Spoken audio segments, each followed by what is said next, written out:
that means no contact, wireless transferring of power to the vehicles. The red color shows how we're going to work with both conduct. We have contact with the vehicle and the supply of something, and inductive. And the blue color comes all working with contact. But the more we learn about this, we realize that some countries are very focused on inductive systems. Some may think inductive system, wireless transferring energy to vehicles. We are talking about heavy-duty vehicles, 26, 45, even up to 76 tons. That's huge, heavy vehicles that plans to go by DRS systems. And the Swedish politicians said, okay, this DRS system is interesting, but what can it be? Is it good or is it bad? If it's good, how should we deal with the issue? How will we deploy it, etc.? And we also realize, of course, quite quickly, Sweden is a small country, even though geographically we are quite big in Europe, but 100 inhabitants, not so many. So we decided, let's have an innovation partnership together with other countries. So we had a deep innovation partnership together with Germany, and in that partnership we also now will analyze the possible electrified road corridor between Sweden and Germany. So this is actually happening right now. So this is reality. Something is going to be deployed, absolutely, and it will go fast. And we quite fast also realized that across the world that are working with these issues. A number of huge companies are also working with the techniques. And I think the biggest challenge is rather to set business models for this. Probably there is a reason that if you have the world's best technique, but you don't have a good business model, it will never be rolled. And what do I mean when I say business model? I mean, you must analyze who should own the RF system. How should it be paid? How should you charge the users? That is the business model that we need to set. And here all countries across the world face huge challenges. Because you also need exactly which kind of vehicles is using the RF solar system, exactly when and where and how much energy it use. So you can imagine a moving vehicle that is really a big challenge to solve all those issues regarding business models. Anyway, we are working quite intensively right now with this. This is also one of the reasons why we're here. Yesterday we met people from the road department, the road industry, we met people from the planning industry, etc. We understand that we need to work together regarding these kind of issues. Because at some point we need to have good standardizations also for all these techniques. We have been talking about standardization. We can't just a single country Sweden decide about standardization. That's a worldwide issue that needs to be addressed and we need to cooperate on those issues. So we raised that, for instance, yesterday with the Ministry of Transport in Sweden. They are open to have close cooperation with us. And we share all our knowledge that we have. And how do we deal with this issue now? We have created a roadmap. Clear steps will take step by step to the overall goal to have by 2022 a big plan how we can roll out this new system in Sweden by 2022. The first step we present. But the first and important step, once again, is to set the business model. Analyze all the actors within this system. I mean, we have the vehicle producers, we have the user of the DRS system, we have the power supply. You need to have power to electrify. You need some sort of parallel grid that can supply the electrified road. And of course, you need a facility for the electrified road itself, etc. There are a number of actors, and you need to analyze their role. And we, from the Department of Transport, we need to decide what role should they have, what role would they have, what role do they want to have. We have a close cooperation now with a number of actors. For instance, the big car manufacturers in Sweden, Volvo, SCAR is into this. But of course, the number of German industry is also very interesting. The next step is to present different kind of techniques. And in many places across the world, there are testing techniques. But they test on test sites, closed area. But in Sweden, we are always very keen on to test everything in reality. So when we test something, we don't copy it. It's a real traffic situation. Then we can understand the challenges. We go out, real traffic and testing something. But it's so important because you learn so much more when you test it in real situation. And the next step is to make a bigger pilot in Sweden, of course. We are planning for that now. As I said, the last step is to set a long-term plan.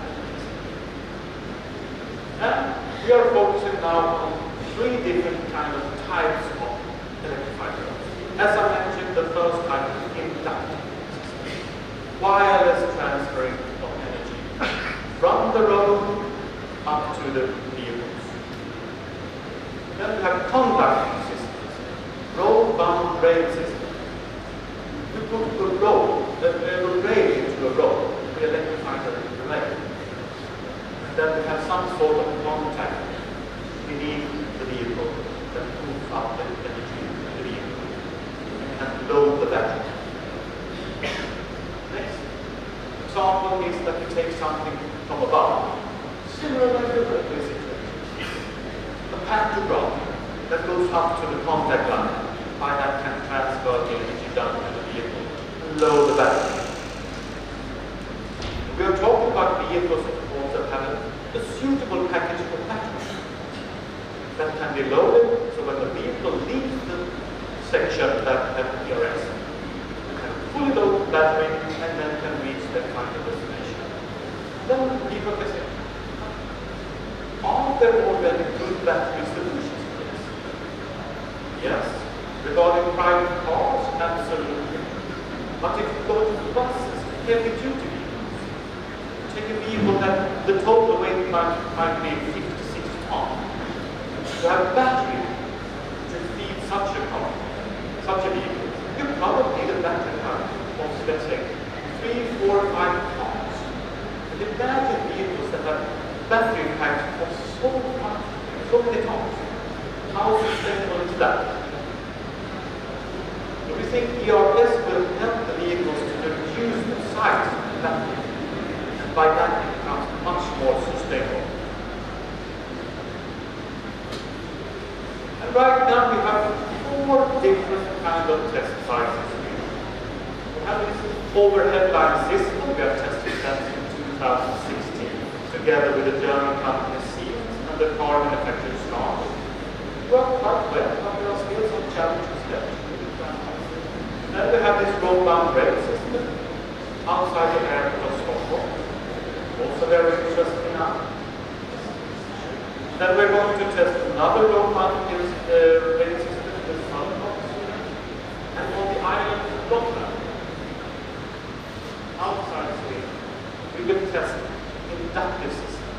So hopefully, before the new year, this year, we will have a heavy-duty vehicle going on inductive system.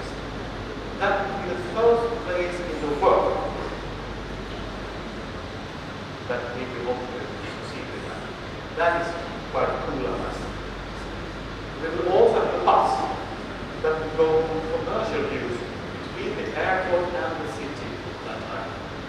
Both have the duty people, buses, and we can also test private cars with these systems. So a lot of things happening right now, and we are really testing a lot. Why are we doing this? Well, as I said, this is still now research and development, but the pressure is tough on the politicians. We need to act fast so we can reach our goals. And we see now that the cost for all these systems varies a lot. And it's so important to give the companies, private companies, a chance to present the system and develop the system in reality. So we are constantly following the concept of all these systems. Actually, there has been a rule that inductive system is way too expensive. But that's a rule that is wrong. Inductive tractor system now is with a very, very fast. Right now it costs approximately €1 million per lane kilometer for inductive systems. And we hope it will increase to €1.5 million per lane kilometers. So a lot of things happening, and we are following very, very closely. And if we succeed with this, then we have this plan for the bigger rollout that we'll present more in detail by 2022. But in Sweden we have three big cities. We have the capital of Sweden, Stockholm, and we have a big city called Gothenburg in the west, and a big city called Malmö in the southern part of Sweden. That is a sort of golden triangle. Most of the transport are on those roads. And if we could electrify those roads, and add a smart way stationary charging also, and then with a suitable battery package, then we probably could cover the entire southern part of Sweden only if we electrify those roads. So this can be very cost effective to do this. And by that, we will decrease the CO2 emission from the heavy-duty vehicles in Sweden with 50%. That's a lot. And finally, as I said, we are not doing this alone in Sweden. Our Prime Minister, shook hands with the German Chancellor, Angela Merkel, in 2017 about an innovation partnership regarding ERS. By that, you can understand how seriously we look at it. Now we have this innovation partnership. In that partnership, we are analyzing exactly the same thing we are doing now in Sweden. Business model, technology, effect, laws and regulations, etc., etc. And also this cross-border section between Sweden and Germany. The French guy, they heard of this. So, actually now, just before this summer, our Prime Minister also shook hands with Emmanuel Macron, the French President, French Prime Minister. So now we're going to try that cooperation. Sweden, France, Germany regarding this. By that we are going to be really, really strong with our talking standardization, development, technology, etc. So, by that, I have given you a glimpse of what this is. I hope you find this interesting. Hopefully, all of you work with this in the future. Because I think this is the future. And this will be a good contribution to our CO2 emission goals that we all need to help to reduce, not only Sweden, but all over the world. Thank you very much.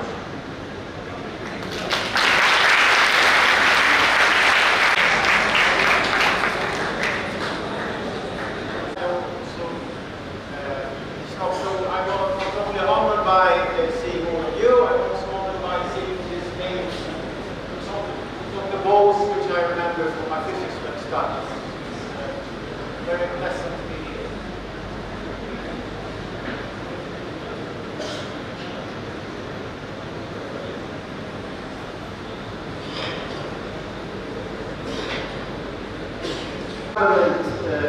The government perspective, and I will now continue talking from a research perspective. And I am from RISE, which stands for Research Institutes of Sweden. And we are much into innovation. And we are much into innovation in several different areas. So here in the picture you can see a number of areas that we're working with. We work with design, we work with certification, we work with energy, forestry, and paper pulp, wood, water, very much into sustainable development. And myself, I'm working in the transport area with mobility. So mobility is a focus area for us. And in this focus area, we are looking into the transport system, the energy for the mobility, and of course then very much about electrification and electric mobility, which is my own profession. So returning then to electric road systems. So So you have already heard from Dr. Pettersson that it is about power transfer during movement. And he stressed the climate goals, which is very, very important, that with electric drive you get less of extortion of CO2, carbon dioxide. But there are a few other advantages with electric drive is that you also get less pollution in the urban areas. And you get also less of noise, because there is not a combustion engine with a high noise. So there are several good things with electric drive. And if you then look on these illustrations here in these pictures, you see to the right 3 pictures drawn to give a schematic view of the meaning when we're talking about power transfer during movement.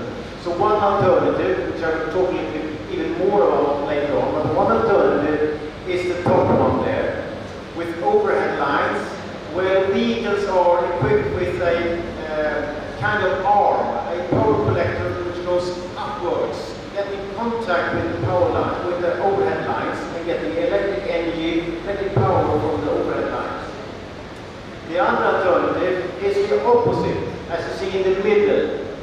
You have a conductor rail in the road, and the vehicles have a power collecting device, power collecting arm that goes downwards and get in contact with the rail. And the third option is the wireless power transfer. You have coils in the road that generates a magnetic field, and this magnetic field induces electric energy in the vehicles while they are passing over. So 3 different ideas on how to get power transfer during movement. And what is common for all these different technologies and solutions, is that by using this kind of concept, you get a long range for driving on electric energy for cars, buses and trucks. And you can use this technology for various applications. The pictures here shows only large vehicles, but it could also be small ones. If you get power during movement, you have a reduced need for batteries, meaning that the vehicles will also have a cost which is less. So large battery, very high cost for buying new vehicle, but small battery, less cost. So that is also an advantage. And when people are talking about electric drive, think that there's a hurdle, there's a problem to stop for charging. But if you get power during movement while you're on the road, you don't need to stop for charging. That does get a better flexibility. And for all kinds of electric use, when you get direct use of electric power, it is a very energy efficient way. So, going over then to some use cases. Heavy-duty, long-range transport has been one of the driving use cases for electric road systems. But you can also have it for shorter range and medium-sized trucks, or for public transport, or for some services, or for even for personal transport, for cars, taxis, or even 3-wheelers. So this is a technology that could be applied to various kinds of vehicles.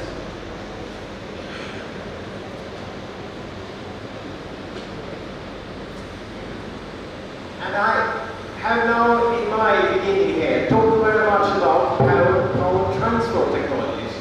The power transfer from overhead lines, or from rails, or wirelessly from the road also. But the power transfer system is one system within the electric road system, which we regard as a system of systems. Because the vehicles itself, the electric driven vehicles, they are also advanced systems. And then we have the transportation system, where you have very much of logistics planning, economy, and how to perform the services in a good way. So this is not only an area where you need electrical or mechanical engineering knowledge and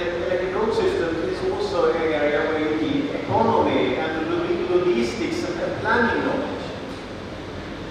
And then of course, the power transfer system can't transfer any power if it's not connected to a global or a larger electricity grid. The energy system from production, energy distribution to then to the road. Road management also needs to be taken into account with safety and control. And since the drivers on the electric road will use energy, but they also will use a new kind of infrastructure. They need to pay for that. And therefore we need a revenue management system that handles all the money streams between the different actors. Which then also implies that electric road system will be a business ecosystem where different actors have their own business model, and all of these business models needs to connect to each other. So for example, for transportation, for goods transportation, or for taxis, or whatever, any kind of user here, those users, taxis and forwarders, they have their business model. And that should then be in close contact, close cooperation with the business models of the power distribution companies. And the people or the goods owners don't want to have people or goods transported, their business models.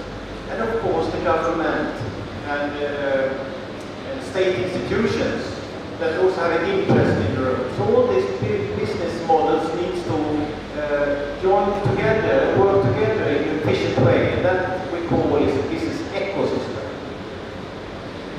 So all in all, electric road system is something which requires many kinds of expertise.